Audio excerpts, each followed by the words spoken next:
अस्सलाम वालेकुम वरहमतुल्लाहि वबरकातुहू। Welcome back to Nadia Khan online academy. PSY 619 final year project है साइकोलॉजी स्टूडेंट्स का। इसमें हम डिस्कस करने वाले हैं आपकी असाइनमेंट नंबर 3 को, data is about final project.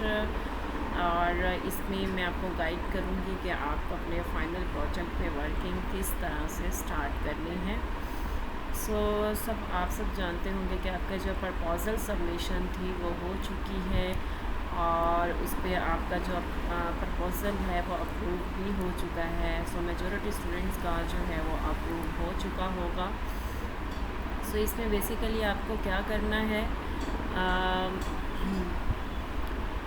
Jin students का प्रपोज़ल अप्रूव्ड है या कुछ चेंजेस रिक्वायर्ड हैं, तो उन स्टूडेंट्स ने जो है उन चेंजेस को अपने प्रोजेक्ट में करना है। उन चेंजेस को सुपरवाइज़र की इंस्ट्रक्शंस के अकॉर्डिंगली और अपने प्रोजेक्ट पे वर्किंग स्टार्ट करनी है। जो भी आपका प्रपोज़ल अप्रूव हुआ है या टॉपिक है आपका, सबसे पहले आप क्या करेंगे, आपने फॉर्मेट देख लेना है जो आपके कोर्स वीडियो LMS पे अवेलेबल है। फॉर्मेटिंग में आपको फ़ाइनल प्रोजेक्ट का टेम्पलेट मिल जाएगा, जिसमें आपको फॉलो अप करते हुए अपना इसी फॉर्मेट के अकॉर्डिंगली अपना प्रोजेक्ट बनाना है। ठीक है। इसमें first of all you are required to work on final project strictly in the light of the comments given by the instructor in the approved proposal. इसमें आपको क्या करना है, कमेंट्स जो भी गिवन है इंस्ट्रक्टर की तरफ से, सुपरवाइज़र की तरफ से, उसको आपने फॉलो अप करना है और अपनी असाइनमेंट बनानी है प्रोजेक्ट की। और जो आपने फाइनल प्रोजेक्ट सबमिट करना है वो MS वर्ड फॉर्मेट में होना चाहिए, PDF में आपने सबमिट नहीं करवाना। और जिन स्टूडेंट्स का प्रपोज़ल अप्रूव नहीं हुआ या एक्सेप्ट नहीं हुआ, उनको चाहिए कि वो पहले अपने सुपरवाइज़र से कांटेक्ट करें। आफ्टर अप्रूवल वो आपने प्रोजेक्ट पे वर्क स्टार्ट कर सकते हैं। इसमें आपका प्लेजरिज्म अगर आप कॉपी पेस्ट करते हैं तो आपका ये एक्सेप्ट नहीं होगा। सबसे पहले जो है वो आपने फ़ाइनल प्रोजेक्ट टेम्पलेट को आपने देख लेना है। फ़ाइनल प्रोजेक्ट यहाँ पे जो फॉर्मेटिंग है ये आपको LMS से मिल जाएगी। ठीक है। और उसके बाद आपको एक कंसेंट फॉर्म भी गिवन होगा, या आपको लास्ट पे ऐड करना होता है। ठीक है। तो ये फॉर्म भी आप मस्ट ऐड कीजिएगा। फाइनल प्रोजेक्ट टेम्पलेट की तरफ जाते हैं। सबसे पहले आप अपना टाइटल पेज प्रिपेयर करेंगे। टाइटल पेज में जो आपका टाइटल ऑफ प्रोजेक्ट है वो आपने 16 की हेडिंग रखनी है, बोल्ड होनी चाहिए और इस टाइम को आप फॉलो करेंगे। उसके बाद सेम एज इट इज़ आप यही लिखेंगे और इसको आप 12 फ़ॉन्ट साइज़ रखेंगे और submitted by student ID name वगैरह आप मेंशन करेंगे। उसके बाद ये टाइटल पेज बनाने के बाद प्रोजेक्ट अप्रूवल, ये भी आपने page same as it is add करना है। और यहाँ पे सुपरवाइज़र का आप यहाँ पे नेम लिखेंगे एंड यहाँ पे डेट सबमिशन की। ठीक है। उसके बाद आपका जो पेज नंबर 3 होगा डिक्लेरेशन का, उसमें सेम आप यहाँ पे अपना नेम और स्टूडेंट ID और जो भी आपका सेशन है वो आप करें, यहाँ पे मेंशन करेंगे। और यहाँ पे आपका जो टाइटल ऑफ प्रोजेक्ट है वो मेंशन करेंगे। और यहाँ पे जो स्टूडेंट जो भी आपका नेम है वो आप यहाँ पे मेंशन करेंगे, अपना स्टूडेंट नेम। ठीक है। नेक्स्ट जो है वो आपने यहाँ पे same as it is certificate, ये वाला आप पेज ऐड करेंगे। ठीक है। यहाँ पे टाइटल प्रोजेक्ट होगा, यहाँ पे मिस, यहाँ पे स्टूडेंट का नेम होगा। ठीक है। और यहाँ पे रिसर्च सुपरवाइज़र जो है वो आपने साइन करेंगे और ये आपने ऐड कर देना है। डेडिकेशन जो है, आप अपना प्रोजेक्ट किन किन को डेडिकेट करेंगे, ये वैसे तो ऑप्शनल है, लेकिन अगर आप ऐड कर लें तो इट्स बेटर। इसके बाद जो है वो एक्नॉलेजमेंट जो है वो आपने ऐड करनी है। एक्नॉलेजमेंट में आप एक पैराग्राफ ऐड कर सकते हैं और यहाँ पे स्टूडेंट का नेम आप मेंशन करेंगे। टेबल ऑफ कंटेंट में आप ऐड करेंगे। टेबल ऑफ कंटेंट जो है वो आपने प्रॉपर बनाने हैं, वो मैं आपने ऑलरेडी एक वीडियो में बता चुकी हूँ। कि आपको टेबल ऑफ कंटेंट किस तरह से बनानी है। सो आप टेबल ऑफ कंटेंट की एक जिस तरह से बनाए जाते हैं सेम एज इट इज़ आप फॉर्मेटिंग को यूज़ करेंगे। ये नहीं कि आप यहाँ पे एक कॉलम बना के और इस तरह से टेबल ऑफ कंटेंट किस तरह से बनाए जाते हैं ये मैं ऑलरेडी बता चुकी हूँ। नेक्स्ट आपका जो chapter number list of table यहाँ पे आप ऐड करेंगे जो भी आपने डाटा एनालिसिस वगैरह किया होगा।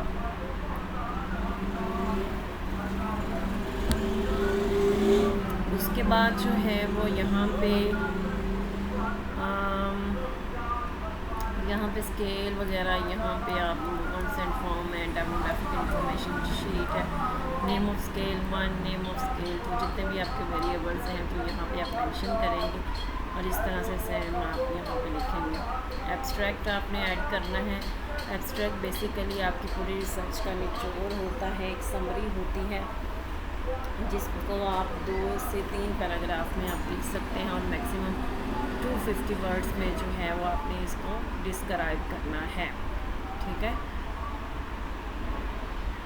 उसके बाद जो है इसमें एब्स्ट्रैक्ट आप इस तरह से लिख सकते हैं, अपने टाइटल को बताएंगे, ऑब्जेक्टिव्स को बताएंगे और रिसर्च मेथडोलॉजी को बताएंगे। उसके बाद कितना सैम्पल साइज़ था, आपने डाटा कलेक्ट किस तरह से किया, क्या अपने डाटा एनालिसिस किस तरह से किया, किस सॉफ्टवेयर को यूज़ किया, क्या फाइंडिंग्स आई आपके पास, क्या कंक्लूजन ड्रा किया आपने और क्या रिकमेंडेशंस आप देंगे। ठीक है। तो इसका ये आपने इनको कोई 250 वर्ड्स में इसको आपने डिस्क्राइब कर देना है। इंट्रोडक्शन पार्ट में ये होगा कि पहले तो आपने जो प्रपोज़ल बनाया था, प्रपोज़ल में जस्ट आपने एक स्ट्रक्चर उसका डिस्क्राइब किया था कि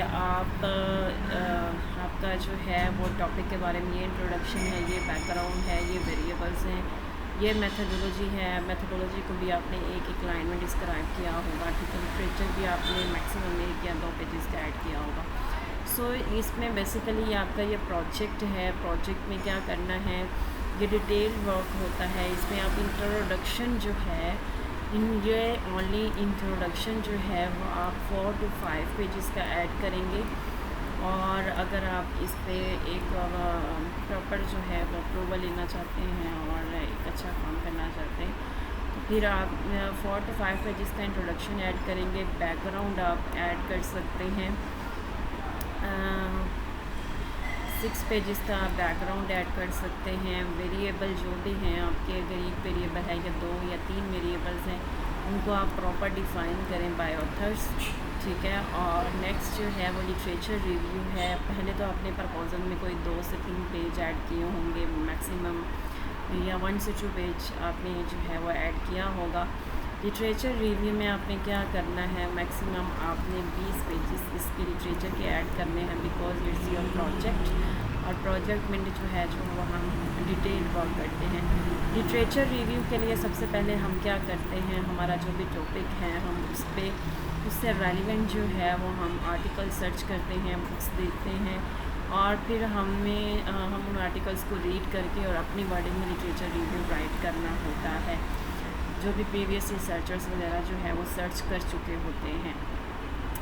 अब इसमें मैं आपको एग्ज़ाम्पल दे देती हूँ। आपने चले जाना है गूगल स्कॉलर पे और फ़र्ज़ करें कि आपके 2 वेरिएबल्स हैं, हैप्पीनेस है, ठीक है, एंड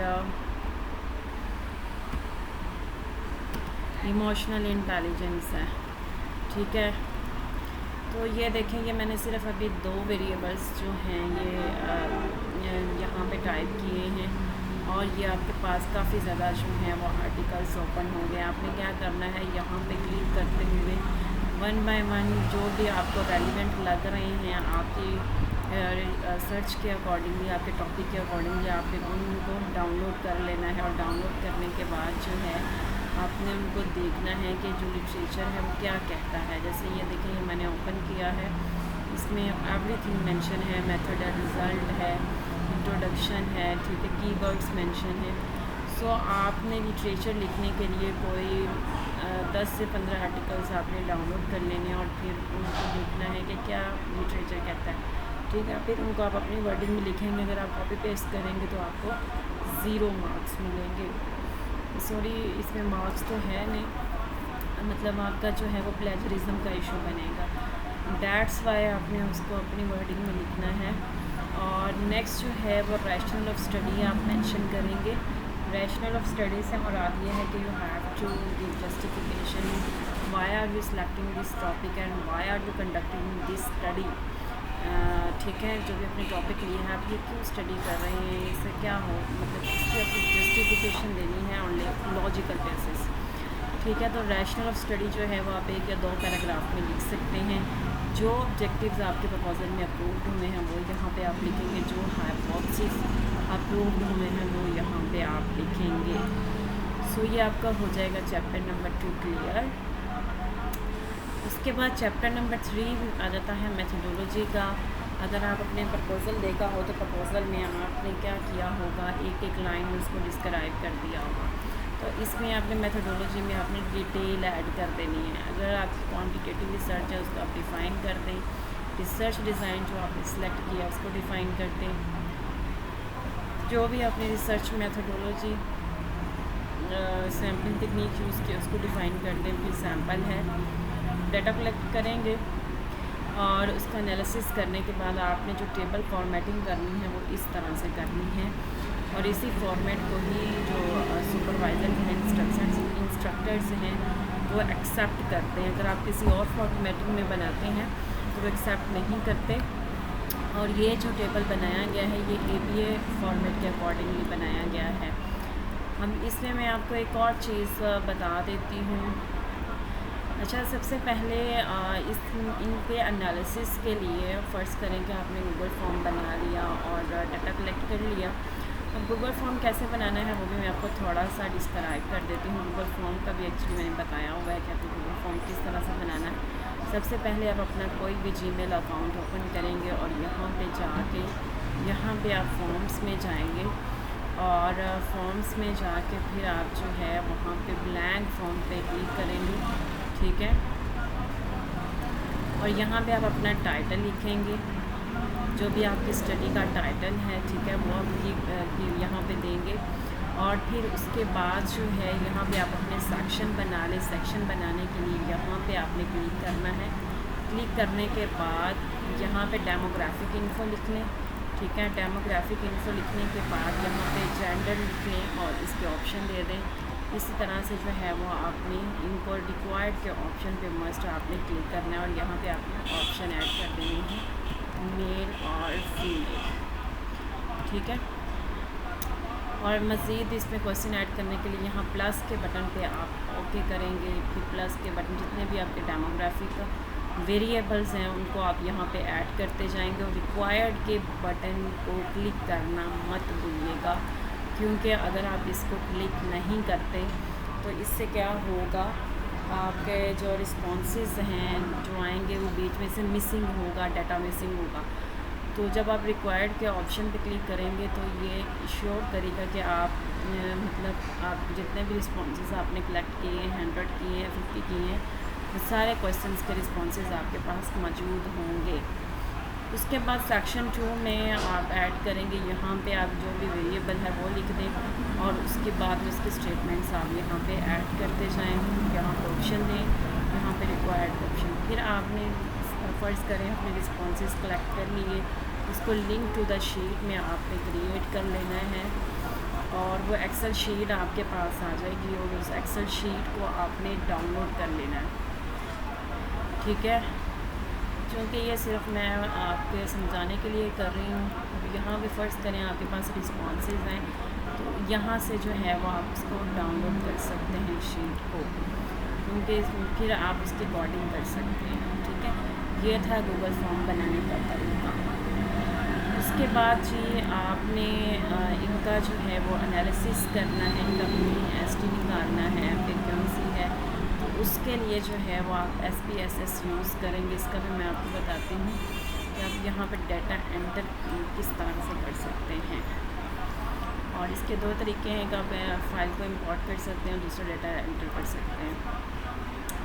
फिर आपने असेसमेंट मेजर में भी इसका डिटेल बतानी है। स्केल 1 की डिटेल ऐड करेंगे, स्केल 2 की, और प्रोसीजर बताएंगे हम कैसे जो है इस रिसर्च को करेंगे और सैम्पल कैसे डाटा कलेक्ट करेंगे, कैसे क्वेश्चन को फिलअप करवाएंगे, यहाँ पे कंसिडरेशन आप लिख देंगे। फिर रिज़ल्ट में जाने के बाद यहाँ पे सबसे पहले आपने डिस्क्रिप्टिव एनालिसिस करना है। स्टैटिस्टिक जैसे आपके GA 3 वेरिएबल हैं तो इन तीनों वेरिएबल का आप मीन निकालेंगे, एसटी निकालेंगे, मिनिमम वैल्यू, मैक्सिमम वैल्यू। सो यहाँ पे आपको SPSS की ज़रूरत पड़ेगी। SPSS में आपने क्या करना है, यहाँ पे अगर हम अपने इंटरफेस को ओपन करें SPSS को, तो यहाँ पे हमारे पास दो आते हैं, एक वेरिएबल व्यू है, दूसरा डेटा व्यू है। वेरिएबल व्यू में जैसे जैसे हम डाटा एंटर करते जाएंगे हमारे पास डाटा व्यू में यहाँ पे शो होते जाएंगे वेरिएबल्स, ठीक है।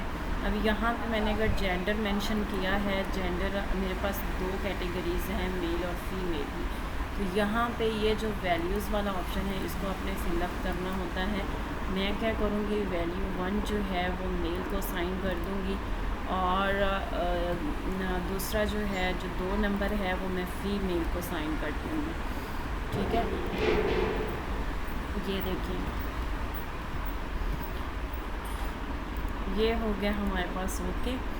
अब यहाँ पे नेक्स्ट अगर हमारे पास एज का डेमोग्राफिक वेरिएबल है तो यहाँ पे हम क्या करेंगे, एज, ठीक है। तो यहाँ पे हम क्या करेंगे, यहाँ पे अगर हमने कैटेगरीज़ बनाई हुई हैं, जितनी हमने कैटेगरीज़ बनाई हुई हैं हमने उनको वैल्यूज़ असाइन करनी है और वैल्यूज़ असाइन करना मस्ट होती हैं। अगर ये आप स्टेप इसको स्किप कर देते हैं तो आपके पास रिज़ल्ट्स जो हैं वो ठीक नहीं आएंगे। फ़र्ज़ करें मैंने जो हम कैटेगरी 1 बनाई है वो 20 से 25 है, उसको मैंने ऐड कर दिया, मैंने जो 2 वैल्यू है वो मैंने साइन कर दी 26 to 30, ठीक है। सो जितने भी 26 से 30 के जिन्होंने क्लिक किया होगा वो 2 कैटेगरी में आ जाएंगे और 1 कैटेगरी। इस तरह से हम रिस्पॉन्सेस कलेक्ट करेंगे। इस तरह से आपने, अगर आपके पास कैटेगरिकल वेरिएबल हैं तो आपने उनको इस तरह से वैल्यूज़ असाइन करनी है। इस तरह से क्वेश्चनर जो है वो आप स्टेटमेंट लिखेंगे। फ़र्ज़ करें कि इमोशनल इंटेलिजेंस का आपके पास क्वेश्चनर है, आपने क्या करना है, आपने एक उसका शॉर्टकट वर्ड जो है वो आपने यूज़ कर लेना है, EI1। इस तरह से उसके जितने भी एटम्स हैं उसको आपने इस तरह से जो है वो साइन करते जाना। इससे फ़ायदा आपको ये होगा कि जब आप उनको प्लस करेंगे, उनका टोटल निकालेंगे तो आप उनके एटम्स को पकड़ के वहाँ से जो है उनका टोटल कर लेंगे, ठीक है। तो इस तरह जो सेकंड वेरिएबल है हैप्पीनेस है, या जो भी आपके वेरिएबल्स हैं इस तरह से आपने उनको जो है वो नंबरिंग देते जाना है। तो आपने आपका जो स्केल की स्कोरिंग है, आपने लिकर्ट स्केल जो यूज़ किया है, स्ट्रॉन्गली एग्री को 1 दे दिया, स्ट्रॉन्गली डिसएग्री को 2 दे दिया, एग्री को 3 दे दिया, न्यूट्रल को 4 दे दिया। इस तरह से आपने उनकी स्कोरिंग करनी है और सभी एटम्स में उसको मेंशन करना है। सो यहाँ पर रिलायबिलिटी चेक करने के लिए आपने क्या करना है, एनालाइज पे चले जाना है, स्केल पे जाना है, रिलायबिलिटी एनालिसिस। यहाँ से आप रिलायबिलिटी चेक करेंगे। फिर आपने डिस्क्रिप्टिव स्टैटिस्टिक के लिए यहाँ पे जाएंगे, एनालाइज पे डिस्क्रिप्टिव स्टैटिस्टिक। फिर अगर आपने कोई टी टेस्ट वगैरह अप्लाई करना है, रिग्रेशन अप्लाई करना है, कोरिलेट करना है, तो यहाँ पे कोरिलेट पे जाके बाइवेरिएट पे जाएंगे, ठीक है। तो जो भी आपके पास रिज़ल्ट्स आएंगे उन रिज़ल्ट्स को आपने APA फॉर्मेट के अकॉर्डिंगली बनाना है, ठीक है, और उनकी आपने इस तरह से इंटरप्रिटेशन राइट करनी है। अच्छा जी, नेक्स्ट आप फाइंडिंग्स एनालिसिस करने के बाद आप चैप्टर नंबर 4 पे आएंगे। डिस्कशन आप लिखेंगे प्रीवियस रिसर्चेस की रोशनी में, कंक्लूजन लिखेंगे, फिर स्ट्रेंथ और लिमिटेशन लिखेंगे, ठीक है, इम्प्लीकेशन एंड सजेशंस देंगे, ठीक है। अगर आपका कोई भी क्वेश्चन है तो आप कमेंट करके पूछ सकते हैं। और पेड कंप्लीट प्रोजेक्ट के लिए including data analysis and everything, paid project के लिए मुझे जो है व्हाट्सएप पे कांटेक्ट कर सकते हैं। And thank you and good luck all of you.